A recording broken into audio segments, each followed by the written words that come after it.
बिस्मिल्लाहिर्रहमानिर्रहीम। मोहतरम नाज़रीन, सियाने कहते हैं अमीर आसाइश ना छोड़ें, सिर्फ नमाज छोड़ दें तो गरीबों की ज़िंदगी आसान हो सकती है। जो लोग हाथ धोए बगैर खाना खाते हैं उनकी याददाश्त कमज़ोर होने का ख़दशा होता है। इमाम शाफ़ी कहते हैं जिस औरत ने अपनी औलाद के अखलाक संवारने पर तवज्जो ना दी उसने तौहीन रसालत की। नहाते वक्त पेशाब का आना मैदे के कमज़ोर होने की अलामत है। अल्लाह ताला के नज़दीक तुम्हारे ओढ़े गए दुपट्टे और पहनी गई टोपी की भी बहुत अहमियत है और तुम्हें लगता है तुम्हारी नमाज कबूल नहीं हुई।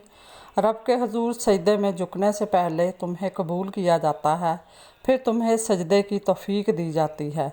बेशक बेयकीनी बेअमली है, यकीन अमल को मुकम्मल करता है। बेशक अगर आपकी ज़ुबान का रंग हल्का सा गुलाबी है तो आप सेहतमंद इंसान हैं।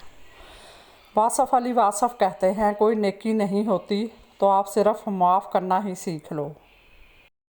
हकीम लुकमान कहते हैं ज़िंदगी ऐसे गुजारनी चाहिए कि अगर कहानी लिखनी पड़ जाए तो कुछ छुपाना ना पड़े। बायज़ीद बस्तामी फरमाते हैं जिस शख्स ने एक सुन्नत भी तरक की वो वली अल्लाह नहीं हो सकता।